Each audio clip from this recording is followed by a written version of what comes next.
I'll let you know when it gets going. Okay. All right, all seems good, so you're ready to go.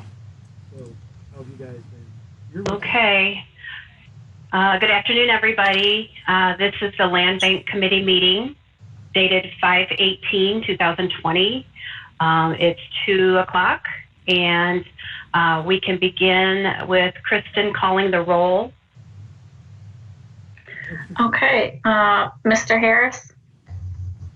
Present. Mr. Lasko? Here. Ms. Byington? Here. Chief Borzak? Not here. And Mr. Hayberger? Here. Okay. This is Debbie again. So before we begin, since we are mandated to be in separate offices and doing this in a different way, as the administrator of the Land Bank, I'll read off the agenda items as listed and offer additional information from the Land Bank report. We do ask that before commenting or making a motion to please state your name so that Kristen can record it into the minutes. So are there any questions, do you think, before we begin? I see that Chief Borzak has joined the meeting. No questions? Okay. So I guess to go in order of the agenda, we can begin by reviewing the minutes from the March 16th, 2020 meeting. And if there's no comments or discussion, I can ask for a motion to approve those minutes. This is Matt. I'd make a motion to approve the minutes as drafted. This is Angie. I second. Was that last summer that you guys started it? Okay, I guess we can call the roll on that motion.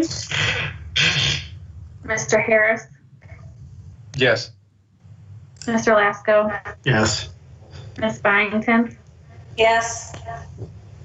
Chief Borzak? Yes. And Mr. Hayberger? Yes. Okay, those minutes are approved and will be documented into public record. New business, we have 1404 3rd Street. We have a purchase and sale agreement request from BSL Holdings, LTD. They want this parcel to gain access to parcels to the south that they would like to develop in the near future. These parcels are currently accessed from Arthur Street, which is unimproved, or by 2 alleyways that are also unimproved. Upon acquisition, a petition of right-of-way vacation will be submitted to the planning department. I do have additional information on the parcel. It is a 0.215 acre with the dimensions of 71 by 132. The purchase price was appraised by Remax Quality Realty for $2,900, and that is no less than fair market value. The expenses incurred by the city were $300, and we will recoup those expenses upon the purchase. And I don't know if there's really anything else. There are some conditions. The property is being transferred to the city land. The condition is that the property is transferred. There is a motion or a litigation right now pending that the parcels will be transferred to the city land bank. The approval right now from the land bank committee, and then approval from city commission, and we would also require a fully executed purchase and sale agreement. That's all of the background information I have, but I can try to answer any questions if you have any.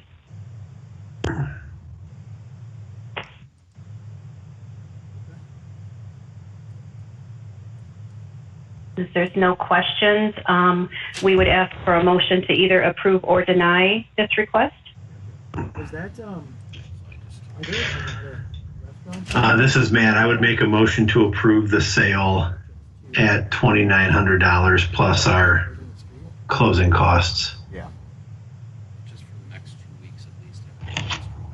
This is Angie, I second. Okay. Kristen, could you please call the roll on that motion? Mr. Harris, Yes. Mr. Lasko, Yes. Ms. Byington, Yes. As long as you're ready for it. Chief Orzak, Oh, yeah. Yes. Mr. Hayberger, Do you? Yes. I think until the. Okay. We will take this to City Commission then for final approval. Item number 2 is a purchase and sale agreement request. Blake Harris has requested to purchase the vacant lot at the corner of West Washington Street and Lawrence Street for new residential development. The parcel is approximately 64 by 66 feet and has a STS transit shelter directly in front of the property on Washington Street. We have not asked for a formal appraisal on the property yet. Yeah, I think that was.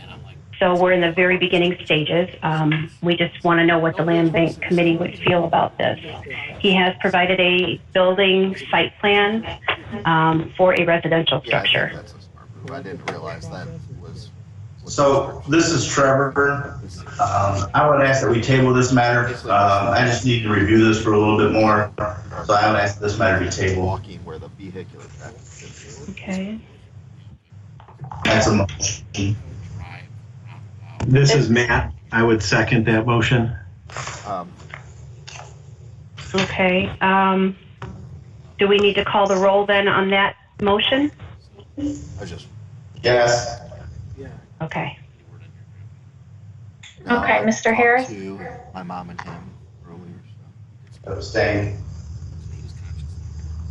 Yeah, it's Mr. weird. Lasko, Yes. And, Ms. Byington, Yes. I don't know. Chief Orzak, It is weird because you like. Yes. Don't get these situations very often. and Mr. Hayberger. Yes. Okay. We will get some more information on this and bring it back to hopefully the June meeting, but a future meeting for sure. The next item is 530 Flint Street. There are 2 applicants requesting purchase through the Mo-to-Own program. So Emily Hodgkinson and John So I guess. Pausa have requested ownership of all or a portion of 530 Clinton Street. The hard part is. Emily property adjoins the rear of the parcel, and she's requesting additional yard space for her family and some possible additional parking in the back. She does have a shared driveway currently and a detached garage on the property at the rear. She is located on, Ask Kelly. so, this would be at the rear of the property. And John's property adjoins at the south of the parcel. He's requesting additional yard space as well for his family, and he would possibly like to add a driveway and a garage for off-street parking. I believe I attached a map so that you could see how each of those adjoins that property. And the zoning is R2F. The lot size is approximately 44 by 71. We would ask for an appraisal or use the auditor's valuation. And any expenses incurred would come through to the city. And the rest would be in-kind maintenance through the Mo-to-Own program. Hey, Debbie, this is Matt. Yeah. What about the property owner to the north? I know they have the most land out of the 3, but have they been contacted? I only heard this from a neighbor that they were not interested, but no, I did not have a phone number. But I could certainly send a certified letter asking for their interest, whether there is interest or not. Yeah, Megan. All right, Richard. This is Angie. Couple things. First, I was trying to hear you. Did you say you did send a certified letter? You did not hear back from that property owner? No, I took it from the other applicant, and I did not have a phone number, so no, I have not contacted them through certified mail yet. But I certainly could do that before final approval. So that would be one of my comments, is that should occur. Second, I guess my question would be, how much land exactly are they each really looking for?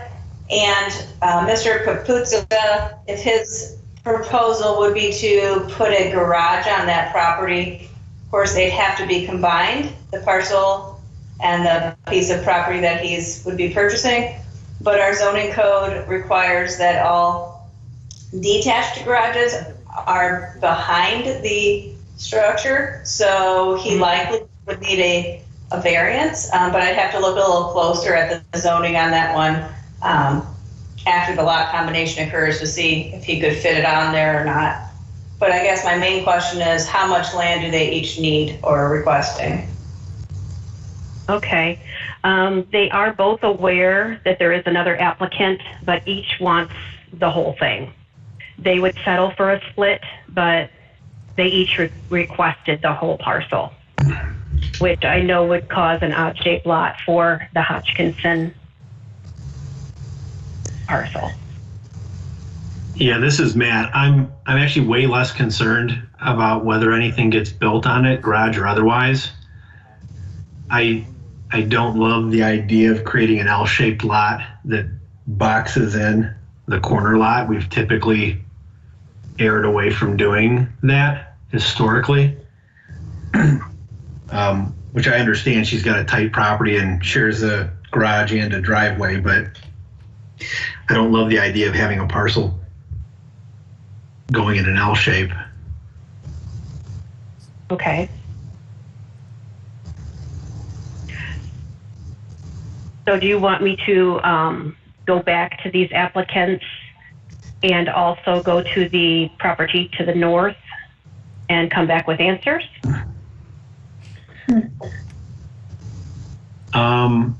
I can't speak for the rest of the committee, but regardless, I'm not comfortable taking any action until we know the answer from the property owner to the north, or that we can evidence that we've tried to reach out with no response.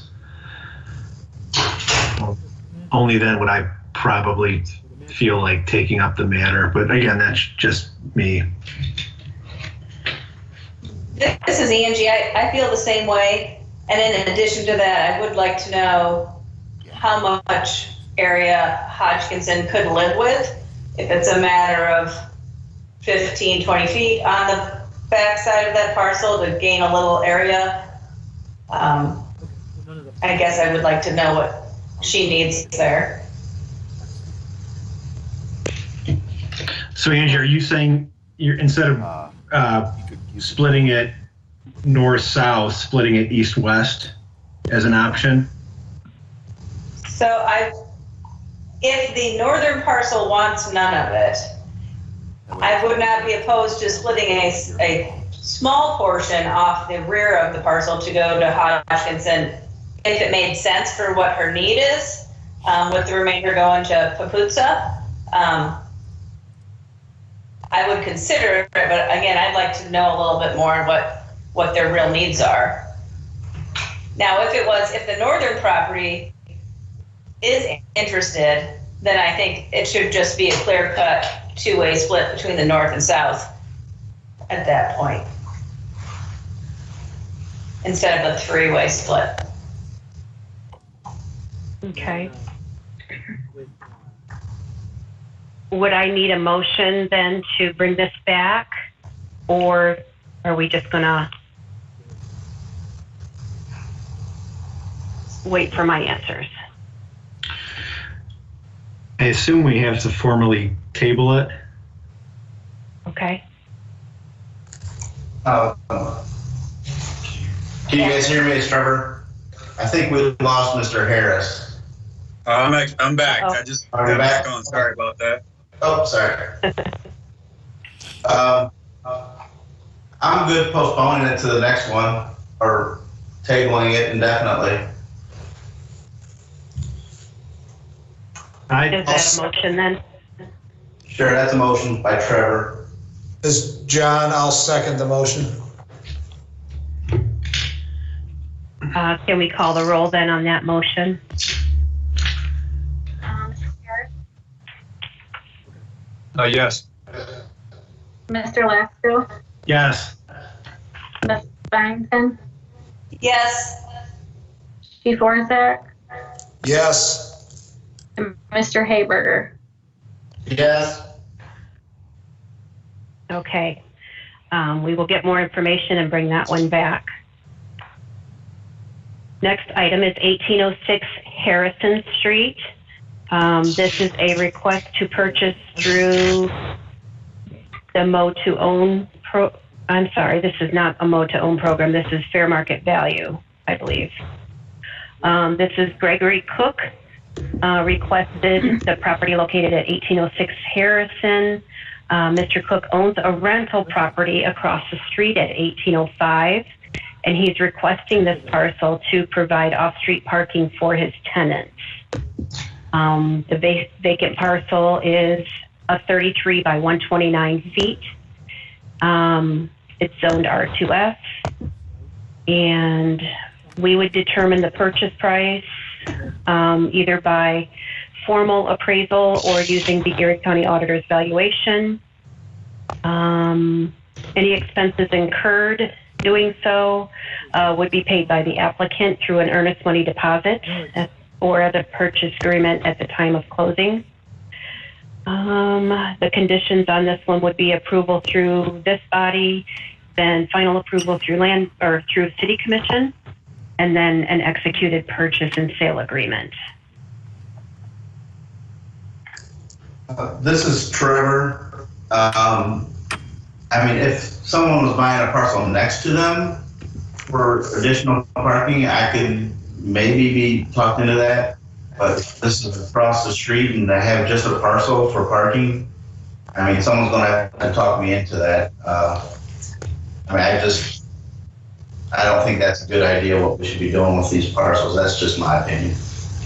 And this is Angie. Actually, it wouldn't be permitted by the zoning code because it needs to have a primary use. The parcel would have to have a primary use on it in order to have parking. So because it's a vacant lot and there's no structure, it would not be permitted. Okay. This is John. Angie, I got a question for you. What is the buildable lot size? I keep forgetting. 33 sounds small to me. 33 is a buildable lot. Okay. I would make a motion to deny the request for the reason that Trevor, off-street parking, I don't believe is conducive. If he wants to build a home there, then he would have to go through the proper paperwork and agreement to build a home, and he would have only a certain amount of time. But based on this request, I would deny the request. So again, it goes back. At least this one. This is Trevor. I would second. Okay. Can we take the roll for this motion, please? Mr. Harris, Yes. Mr. Lasko, Yes. Ms. Byington, Yes. Chief Orzak, Yes. and Mr. Hayberger. Yes to the denial. Okay, that motion is, or that application is denied.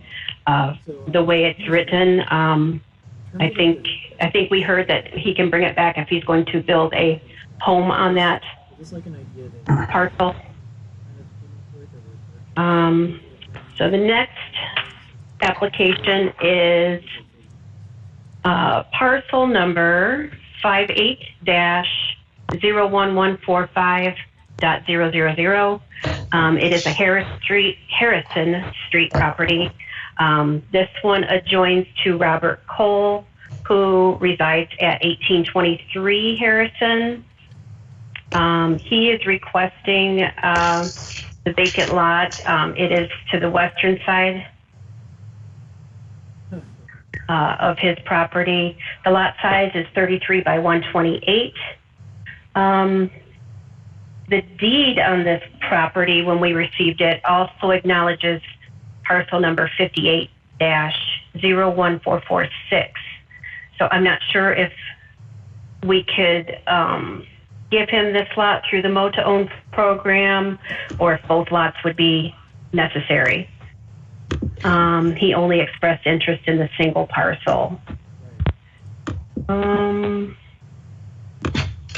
think, all the other things are that we would either take the auditor's valuation or fair market value. Any expenses incurred would be paid for by the applicant. And then we would ask for approval from this body, final approval from City Commission, and we would execute a purchase and sale agreement. That's all the backstory I know on this one.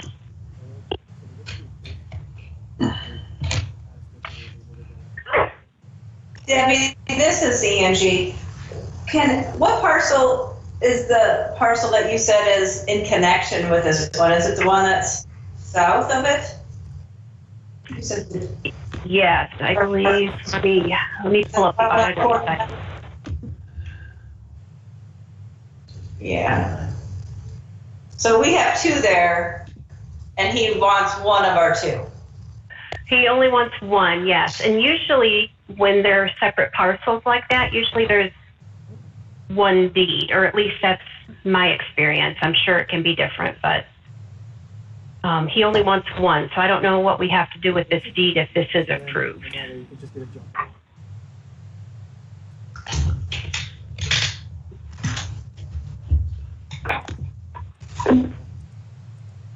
Does anybody have any opinions? This is Angie. If this area would be right ever for infill? This is Matt. Honestly, it's going to take a really, really, really long time, in my opinion, for it to be suitable for infill.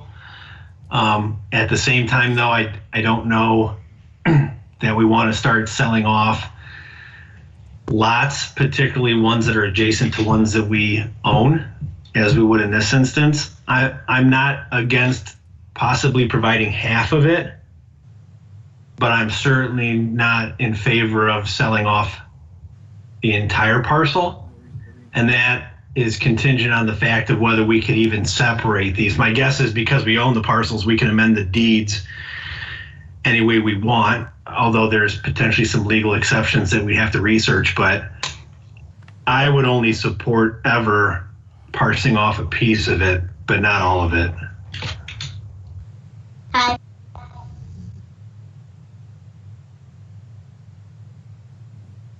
I think I just lost everybody. No, this is Angie, I'm here. I guess to follow up on that, I was kind of thinking the same thing. I would hate to lose the entire possibility of selling the bottom parcel, the southern parcel with a little more land. So I would be open to splitting that lot in half. I guess we'd like to know if the applicant would be interested in just receiving half, and there would be some expense to splitting the lot and resurveying it before recording it as well. Okay, so what I'm getting is that the parcel 58-01145.000, we would split that parcel. This is Angie. I would think that we'd want to ask if he would be willing, if he would still be interested if it were only half. Okay. I will make that call then and ask him about that. And he didn't seem to be in much of a hurry, so. Debbie, can we simultaneously review the deeds in more detail to see if we can separate them or what the path forward would be? Okay. Do that. Okay. So I think I would ask for the third now motion to table. This is Angie. I make a motion to table this request. It's Trevor, I would second. Okay. Kristen, can we call the roll on that motion, please? Mr. Lasco. Yes, this is yes. And just as a side note, we evidently acquired both of these parcels on the same date. So my guess is they're pretty well tied together, but that just reinforces our point of looking into it, but I'm a yes.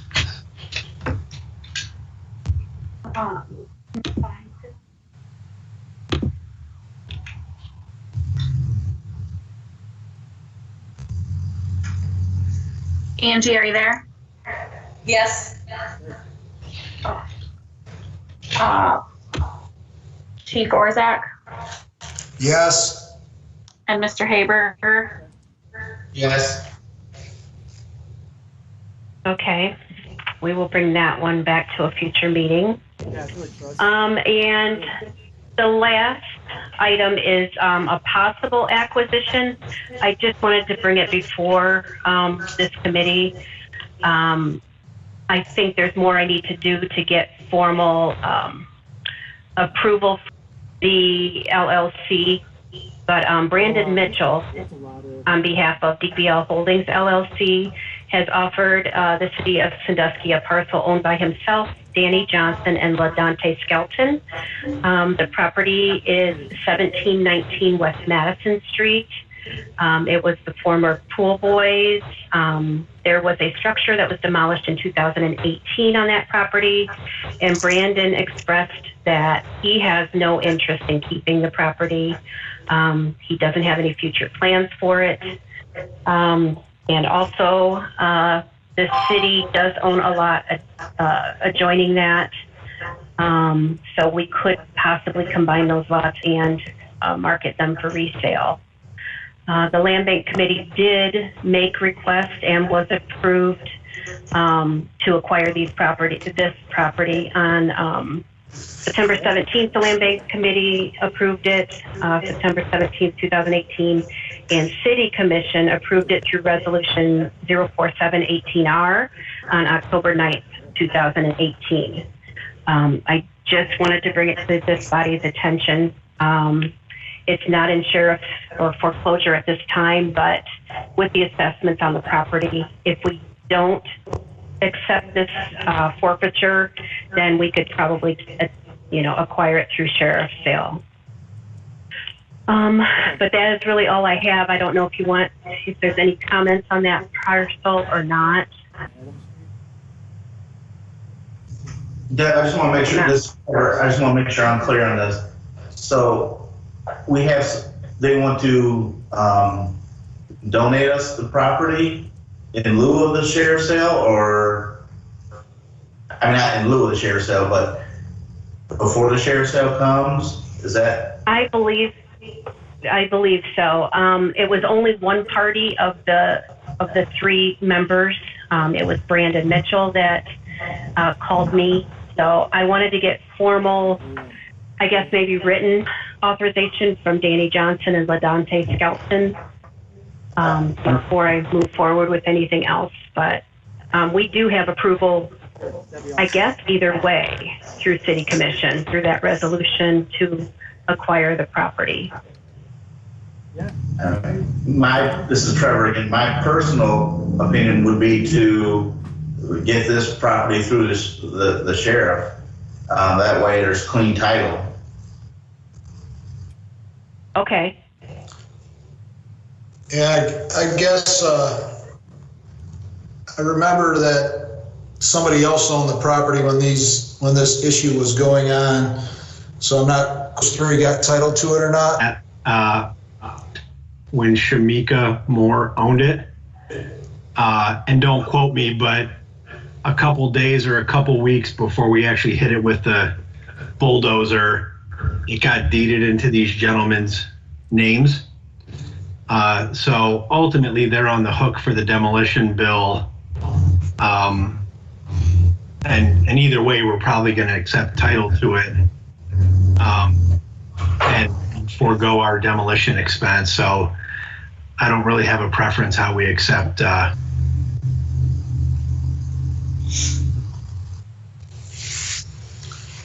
Okay. Well, that is all that I had for agenda items. I don't know if anybody else has anything to discuss. This is John. Hello? Yes? Yeah, this is John. I just want to say, I don't know if you're behind the organization of all these documents, or if, I wasn't at the last meeting, so I don't know if it was done prior to this meeting, but the documents are very clean, crisp, and clear, and I want to commend whoever put it together. It certainly is a marked improvement of what we had to look at before, so kudos to whoever put these documents together. Thank you. That's Debbie. Good job, Debbie. Thank you. Okay, I think that's all we have. Motion to adjourn? It's Angie. I'll make a motion to adjourn. It's Trevor, second.